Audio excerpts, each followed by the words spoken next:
যে যাদেরকে আপনি আপনার বন্ধু মনে করছেন ওই শিয়ারা কি আপনাকে তাদের বন্ধু মনে করে? আমার ঈমানটা যেন কোনো অবস্থাতে চুরি না হয়ে যায়, নানা ধরনের ফন্দি ফিকির দিয়ে চুরি হয়ে যাবে। আহলে হাদিস আন্দোলন বাংলাদেশ। আসসালামু আলাইকুম ওয়া রাহমাতুল্লাহি ওয়া বারাকাতুহু। ইন্নাল হামদুলিল্লাহি ওয়াহদা ওয়াস সালাতু ওয়াস সালামু আলা মান লা নাবিয়্যা বা'দা, আম্মা বা'দ। ফাআউযু বিল্লাহি মিনাশ শাইতানির রাজীম। বিসমিল্লাহির রহমানির রহিম। আল্লাযীনা আমানু ওয়া লাম ইয়ালবিসু ঈমানাহুম বিযুলমিন উলাইকা লাহুমুল আমনু ওয়া হুম মুহতাদুন। وقال رسول الله صلى الله عليه وسلم من دعا بدعوى الجاهلية فهو من جثى جهنم وإن صام وصلى وزعم أنه مسلم।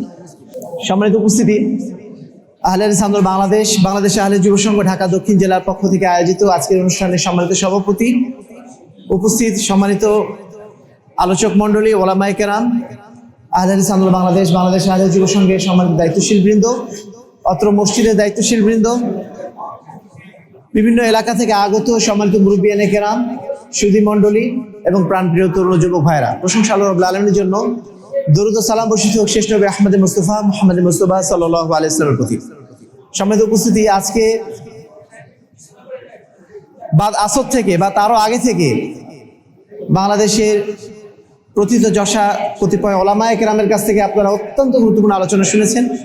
যদিও প্রত্যেকের আলোচনার সময় ছিল খুবই কম, এত সংক্ষিপ্ত সময়ে আসলে খুব বেশি আলোচনা করার সুযোগ নেই, তারপরও আলহামদুলিল্লাহ তারা যতটুকু বিভিন্ন বিষয়ে আলোকপাত করেছেন আশা করি আপনারা সবাই উপকৃত হয়েছেন। সম্মানিত উপস্থিতি, রমজান বিষয়ক আলোচনা যে বিষয়গুলো আমরা শুনেছি, মাসলা মাসাইল তো আছেই, সেই সাথে তাকওয়া অর্জনের বিষয়গুলো আমরা শুনেছি। আমি সংক্ষেপে, যেহেতু 5-7 মিনিট বাকি আছে, এর মধ্যে যে বিষয়টি নিয়ে বলতে চাইবো যে আজকে আমরা বাঙালি মুসলমানরা দুনিয়ার সব কিছুকে অনেক গুরুত্ব দেই। আপনার ইরানের সাথে আমেরিকার যুদ্ধ হচ্ছে, এটা আমাদের কাছে এখন সবচেয়ে গুরুত্বের বিষয়বস্তু। আমরা আরো অনেক বিষয়কে গুরুত্ব দেই, কিন্তু আমাদের কাছে সবচেয়ে সস্তা একটা জিনিস আছে। এই সস্তা জিনিসটার নাম কি জানেন? এই সস্তা জিনিসটার নাম হচ্ছে আমাদের ঈমান। ঈমান নিয়ে আমাদের কোনো টেনশন নেই, ঈমান নিয়ে আমাদের কোনো চিন্তা নেই।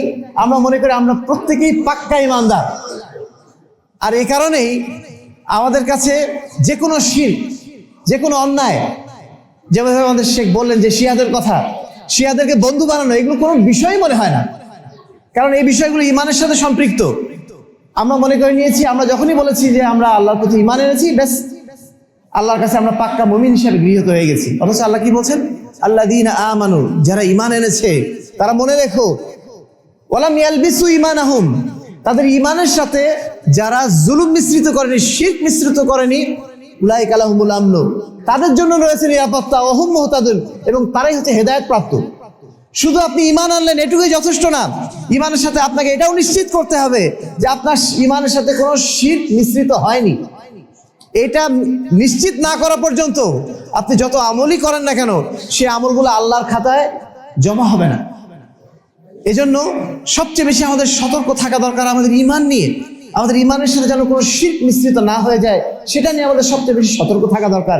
যে হাদিসটা আমরা সব সময় শুনে এসেছি রমজান শুরু হওয়ার পর থেকে, মান সামা রমাদানা ঈমানান ওয়া ইহতিসাবান গুফিরা লাহু মা তাকাদ্দামা মিন যামবি। সিয়াম তো রাখবেন, শর্ত দুটো আছে, ঈমানান ওয়া ইহতিসাবান, ঈমানের সাথে এবং সেই সাথে সওয়াব পাওয়ার আশায়, অর্থাৎ ইখলাসের সাথে যদি সিয়াম পালন করি তখনই পরবর্তী বিষয়গুলো আমাদের আসবে। প্রথম হচ্ছে ঈমান। ঈমানটা সবচেয়ে ইম্পর্টেন্ট বিষয়। সম্মানিত উপস্থিতি, আজকে আমরা যে বিষয় নিয়ে যে সবকটা এখান থেকে অন্তত নিয়ে যাওয়ার চেষ্টা করব, যে কোনো মুহূর্তে যেন আমরা ঈমান সম্পর্কে সবচেয়ে বেশি সতর্ক থাকি। আমার ঈমানটা যেন কোনো অবস্থাতে চুরি না হয়ে যায়, নানা ধরনের ফন্দি ফিকির দিয়ে চুরি হয়ে যাবে। গত 21শে ফেব্রুয়ারি একবার চুরি হয়ে গেছে আমাদের ঈমান। আমাদের অনেক বড় বড় ঈমানদার ব্যক্তি, বড় বড় ইসলামী দলের লিডারশিপ, তারা যে সেই দিন শহীদ মিনারের সামনে যে পুজো দিয়ে এসছেন, তাই না, পূজার ফুল দিয়ে চলে এসছেন। তারা মনে করছেন আমরা বিরাট একটা কাজ করে আসলাম, আমরা রাষ্ট্রীয় আচার পালন করে আসলাম। রাষ্ট্রীয় আচার তো পালন করে আসলেন, ফাঁক দিয়ে যে ঈমানটা চলে গেল, সেই ঈমানটার খোঁজ আপনি কোথায় পাবেন বা কিভাবে নেবেন? সম্মানিত উপস্থিতি, এই রমজান মাসেও এই ধরনের অন্যায়টা আমরা করলাম। শুধু তাই না, এর পক্ষে আবার আমরা যুক্তি খাটানো শুরু করলাম। এক একজন আলেম এক একজন যুক্তি নিয়ে আসছেন। কেউ আবার হালকা করে দেখার চেষ্টা করছেন, না এটা সাংস্কৃতিক বিষয়, এটা অত বড় কিছু না, ইবাদতের নিয়তে না গেলে এর মধ্যে শিরক হয় না, নানা রকম গল্প শোনালে, তাই না? অথচ সাহাবায়ে কেরাম তারা কিভাবে সতর্ক থাকতেন।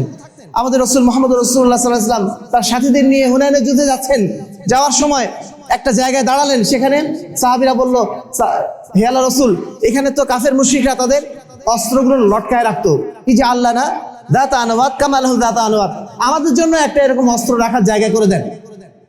আল্লাহ রাসূল তখন ধমক দিয়ে বলছেন, কি ব্যাপার, তোমরা যে সেই মুসার কওমের মতো বলছো ই যে আল্লাহ না ইলাহান কামালাহুম আলিহা, আমাদের জন্য একটা ইলাহ বানিয়ে দিন যেরকম তাদের ইলাহ আছে। তারপর আল্লাহ রাসূল বলছেন, নিঃসন্দেহে এমন একটা সময় আসবে যখন তোমরা তোমাদের পূর্ববর্তী যারা তাদের পদে পদে তোমরা অনুসরণ করবে। ইহুদি খ্রিস্টানরা এখন পুজো দেওয়া শুরু করেছে ফুল দিয়ে, আমরাও যে পুজো দিয়ে আসছি, আমরাও যে আমাদের ঈমানটা হারিয়ে আসছি। আমাদের সাহাবী ওমর রাদিয়াল্লাহু তাআলা আনহু তিনি বাইতুর রিজওয়ানে একটা গাছকে কেটে ফেলে দিয়েছিলেন। কেন কেটে ফেলে দিয়েছিলেন? কারণ বাইতুর রিজওয়ানের ওই যে গাছটা, ওই গাছের নিচে আল্লাহ রাসূল সাল্লাল্লাহু আলাইহি ওয়াসাল্লাম বায়াতুর রিজওয়ান নিয়েছিলেন, অর্থাৎ একটা বায়াত গ্রহণ করেছিলেন। সেই উপলক্ষে কিছু মানুষ এসে সেখানে জমা হতে লাগলো। তারা হয়তো সেখানে পুজোও দেয়নি, সেখানে তারা মাথা নত করেনি, কিছুই করেনি, কিন্তু ওমর রাদিয়াল্লাহু তাআলা আনহু সেই গাছটাকে কেটে দিলেন। তার মানে কি, কতটা তারা সতর্ক ছিলেন। শহীদ মিনারে যাওয়াটাকে আপনি হালকা করে দেখছেন, লঘু করে দেখছেন, অথচ আল্লাহ রাসূল যদি আজকে জীবিত থাকতেন, আল্লাহ রাসূলকে কখনো ওইখানে শহীদ মিনারে যে ফুল দেওয়াকে অনুমতি দিতেন?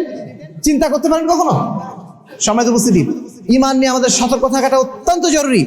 আজকে যখন আমরা শিয়াদের বন্ধু বানিয়ে নিচ্ছি, শিয়াদের উপর আমেরিকা আক্রমণ করছে বলে, অথবা ওই যে আয়াতুল্লাহ খামেনিকে মেরে ফেলা হয়েছে বলে, আজকে আমরা অনেকেই অত্যন্ত দুঃখিত।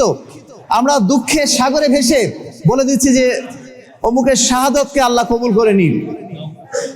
আমরা তার গায়েবানা জানাজা আদায় করছি কেউ কেউ, অথচ তারা বিরাট ইসলামী দলের নেতা। সম্মানিত উপস্থিতি, আমাদের শেখরা আলোচনা করে গেছেন অলরেডি।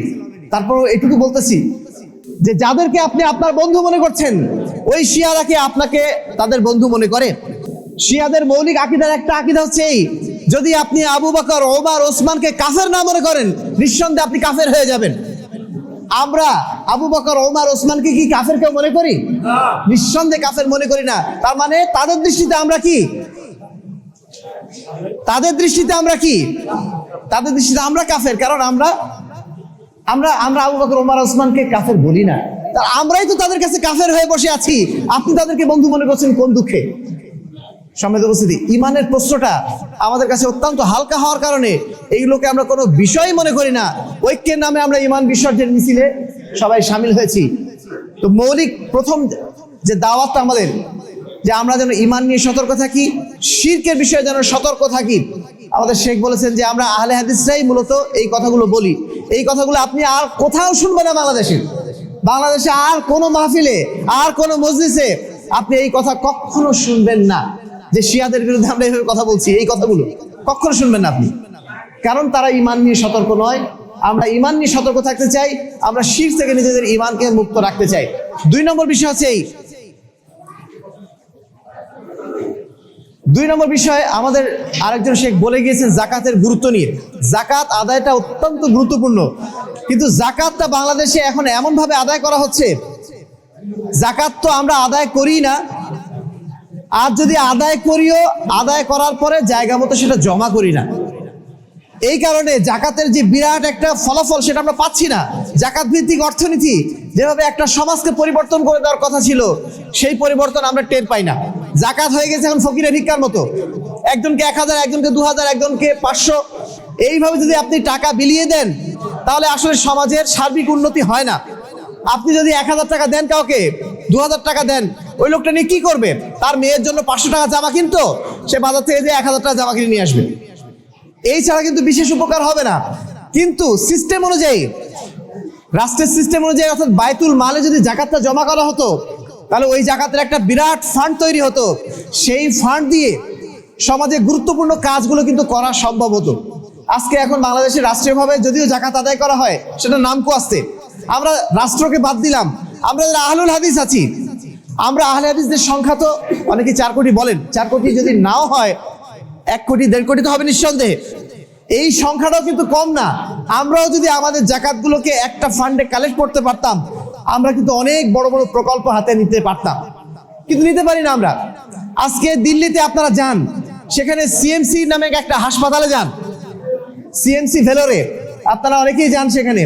ওখানে যে দেখেন যে আপনাদের অনেক মানে টাকা পয়সা কম নেওয়া হচ্ছে। কেন কম নেওয়া হচ্ছে? কারণ ওটা কিন্তু মূলত খ্রিস্টান মিশনারি হসপিটাল, খ্রিস্টানদের একটা মিশনারি হসপিটাল। আর এই কারণেই তারা অনেক কম পয়সায় আপনার ভালো চিকিৎসা দিচ্ছে। ওইটা কি আমরা বাংলাদেশে করতে পারতাম না?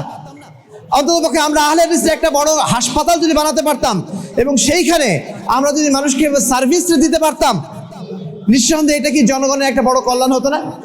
এই কাজগুলো আমরা করব না। আমরা করব কি, ওই 10 টাকা 20 টাকা ফকিরকে দিব, দিয়ে আমরা নাম কুড়াবো, বা কাউকে ওই 1000 2000 দিব, মানুষের কাছে নাম কুড়াবো লোকটা ভালো জাকাত দাতা, মানুষকে জাকাত দেয়, মানুষের টাকা পয়সা দেয়।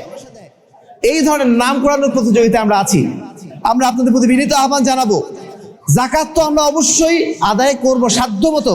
সাধ্যমতো কেন, নিয়মতান্ত্রিকভাবে যে আদায় করা পুরোটাই করতে হবে। সেই সাথে জাকাত কোথায় প্রদান করব এটাও যেন আমাদের একটা টার্গেট থাকে। যেই জায়গায় জাকাত প্রদান করলে সমাজের আসলে বৃহত্তর উন্নয়ন হয়, সেই জায়গাগুলো যেন আমরা খুঁজে নেওয়ার চেষ্টা করি এবং সেখানে যেন জাকাত প্রদান করার চেষ্টা করি। আহলে হাদিস আন্দোলন বাংলাদেশ মূলত বাংলাদেশে যে আন্দোলন চালাচ্ছে, সে আন্দোলন হচ্ছে ইমানের আন্দোলন, ইমানের উপর টিকে থাকার আন্দোলন, শিরক থেকে মুক্ত থাকার আন্দোলন। এই আন্দোলন হয়তোবা প্রচলিত পলিটিক্যাল রাজনীতিবিদদের সাথে মিলবে না। যারা ক্ষমতার রাজনীতি করেন তাদের সাথে আমাদের রাজনীতি, আমাদের অর্থনীতি কিছুই হয়তো মিলবে না। তবুও আমরা আমাদের এই দাওয়াত দিয়ে যাব, কারণ আমরা জানি এই দাওয়াত হচ্ছে নবীদের দাওয়াত। এই পন্থাতেই মূলত নবীরা কাজ করে গেছেন। দ্বিতীয়ত, আমরা চাই আহলে হাদিস আন্দোলন বাংলাদেশ শুধুমাত্র ইমানি পরিকল্পনা না, আমরা একটা অর্থনৈতিক পরিকল্পনা নিয়ে কাজ করতে চাই। যে অর্থনৈতিক পরিকল্পনার মাধ্যম দিয়ে বাংলাদেশে বড় বিশ্ববিদ্যালয় হবে, বড় হাসপাতাল হবে, যে সমস্ত প্রতিষ্ঠানের মাধ্যম দিয়ে সমাজ বৃহত্তরভাবে উপকৃত হবে, এই ধরনের অবস্থান আমরা তৈরি করতে চাই। এই জন্য আপনাদের জাকাতটা আপনারা যথাযথ খাতে জমা করার চেষ্টা করবেন ইনশাআল্লাহ। এর মাধ্যম দিয়ে ইনশাআল্লাহ আমরা সমাজে একটা বৃহত্তর উন্নয়ন কল্যাণ ইনশাআল্লাহ সাধন করতে পারবো। সমাজ উপস্থিত দুইটা মৌলিক বিষয় বলেছি, একটা ইমানের বিষয় আর একটা জাকাতের বিষয়। সর্বশেষ যে বিষয়টি দাওয়াত দেব আমরা আহলে হাদিস আন্দোলন বাংলাদেশ কর্তৃক আগামী 2 এবং 3 এপ্রিল রাজশাহীর নওদাপাড়াতে কেন্দ্রীয় তাবলিগে ইসলাম ইনশাআল্লাহ অনুষ্ঠিত হবে। আপনাদের সবাইকে আমরা দাওয়াত দিচ্ছি, যাদের সুযোগ আছে, সামর্থ্য আছে, প্রত্যেকেই সেই ইজতেমাতে অংশগ্রহণ করার চেষ্টা করবে ইনশাআল্লাহ। সেই সাথে মোহতার আমিরে জামাতের জন্য আপনাদের কাছে দোয়া কামনা করছি। ইফতারের পূর্ব মুহূর্তে তিনি বেশ অসুস্থ ছিলেন গত সপ্তাহে, আলহামদুলিল্লাহ এখন অনেকটা সুস্থ আছেন। আপনারা তার জন্য দোয়া করবেন। আল্লাহ রাব্বুল আলামিন তাকে যেন নেক হায়াত দান করেন, তাকে যেন সুস্থতা দান করেন এবং জীবনের শেষ মুহূর্ত পর্যন্ত দ্বীনের খেদমত যেন করে যেতে পারেন। আল্লাহ রাব্বুল সেই তৌফিক যেন তাকে দান করেন, আল্লাহুম্মা আমিন। সম্মানিত উপস্থিতি, আরেকটা বিষয় আমাদের মুরব্বী বলার জন্য বলছেন, জাকাতের প্রসঙ্গটা যখন আসলো, আমরা একটু আগে আপনাদের বললাম স্বাস্থ্য খাত অর্থাৎ মেডিকেল খাতে আমাদের একটা বড় প্রজেক্ট দরকার, বিশ্ববিদ্যালয়ের জন্য বড় প্রজেক্ট দরকার। সেই সাথে শিক্ষার বিস্তারের জন্য কিন্তু আমাদের বিভিন্ন প্রজেক্ট গ্রহণ করা দরকার। আহলে হাদিস আন্দোলন বাংলাদেশের কেন্দ্রীয় শিক্ষা বোর্ড, হাদিস ফাউন্ডেশন শিক্ষা বোর্ডের মাধ্যমে আমরা এই বাংলাদেশের বুকে বিশুদ্ধ পবিত্র কোরআন এবং সহিহ হাদিস ভিত্তিক বিশুদ্ধ ইসলামী শিক্ষাকে ছড়িয়ে দেওয়ার জন্য সর্বাত্মক চেষ্টা চালিয়ে যাচ্ছি। আমরা চাইবো আপনাদের কাছে, আপনাদের জাকাতের টাকাটা আপনারা যেখানে সেখানে খরচ না করে এই ধরনের প্রজেক্টে আপনারা দেওয়ার চেষ্টা করুন, যাতে আমরা দ্বীনের সঠিক শিক্ষাটা সর্বত্র ছড়িয়ে দেওয়ার ক্ষেত্রে যেন আমরা একটা সুযোগ করে নিতে পারি। বাংলাদেশে এমন বহু জেলা আছে যে সমস্ত জেলায় মানে একদম সামান্য টিন দিয়ে একটা মাদ্রাসা বানিয়ে রেখেছে, সেখানে শিক্ষকদের বেতন দেওয়ার মতো সামর্থ্য নেই যারা দায়িত্বশীল তাদের। এই সমস্ত প্রতিষ্ঠানগুলো আমাদের দিকে তাকিয়ে আছে, কখন আমরা কিছু সহযোগিতা তাদের করতে পারি। এই সহযোগিতা যদি করতে পারি আমরা তাদেরকে, তাহলে ওই সমাজে তারা আলো জ্বালাতে পারবেন। ওই সুদূর আপনার রাঙামাটিতে, সুদূর ভোলা, সুদূর বরগুনা, যেখানে আহলে হাদিসের কোনো নামগন্ধ নেই, এই সমস্ত জায়গায় আহলে হাদিসের দাওয়াত ছড়িয়ে দেওয়ার জন্য শিক্ষা প্রতিষ্ঠানগুলো অত্যন্ত গুরুত্বপূর্ণ ভূমিকা পালন করছে। আপনাদের প্রতি আমাদের বিনীত অনুরোধ থাকবে, এই সমস্ত শিক্ষা প্রতিষ্ঠানগুলোকে এগিয়ে নেওয়ার জন্য আপনার জাকাত ফান্ড থেকে একটা অংশ হাদিস ফাউন্ডেশন শিক্ষা বোর্ডকে দেওয়ার চেষ্টা করবেন, যাতে আমরা শিক্ষার কার্যক্রমগুলো আরো জোরালোভাবে এগিয়ে নিতে পারি। আল্লাহ রাব্বুল আলামিন আমাদের প্রত্যেককেই বিশুদ্ধ ইমানের উপর যেন টিকে থাকার তৌফিক দান করেন, সেই সাথে বিশুদ্ধ ইমানের দাওয়াতকে সমাজের বুকে যেন ছড়িয়ে দেওয়ার তৌফিক দান করেন। সেই সাথে আমাদেরকে আল্লাহ রাব্বুল আলামিন মহব্বত করে যে রিজিক দান করেছেন, সেই রিজিক থেকে আমরা যেন খরচ করতে পারি। বিশেষ করে আমাদের জন্য যে ফরজ ইবাদত জাকাত, রয়েছে সেই জাকাতের অর্থগুলোও যেন আমরা জায়গা মতো দিতে পারি, এবং এর মাধ্যম দিয়ে শুধু আহলে হাদিস সমাজ না, এদেশের বৃহত্তর মুসলিম সমাজের জন্য স্থায়ী কল্যাণের যেন ব্যবস্থা আমরা করতে পারি। আল্লাহ রাব্বুল আলামিন সেই তৌফিক যেন আমাদেরকে দান করেন। আহলে হাদিস আন্দোলন বাংলাদেশ আহলে যুব সংঘ ঢাকা দক্ষিণ জেলার প্রতি আমরা আন্তরিক ধন্যবাদ জানাচ্ছি আজকের আয়োজন করার জন্য, এবং আপনাদের সকলের প্রতি আমরা কৃতজ্ঞতা জানাচ্ছি। আপনারা বিভিন্ন এলাকা থেকে এসেছেন আমাদের দাওয়াতে। আল্লাহ রাব্বুল আলামিন আপনাদের ঈমানে, আপনাদের আমলে যেন বরকত দান করেন। আমরা সবাই মিলে আল্লাহ রাব্বুল আলামিনের দরবারে কাল কিয়ামতের ময়দানে যেন জান্নাতি হিসাবে গৃহীত হতে পারি। আল্লাহ রাব্বুল আলামিন সেই তৌফিক যেন আমাদেরকে দান করেন। আল্লাহুম্মা আমিন। ওয়া আখিরু দাওয়ানা আলহামদুলিল্লাহি রাব্বিল আলামিন। আসসালামু আলাইকুম ওয়া রাহমাতুল্লাহি ওয়া বারাকাতুহু।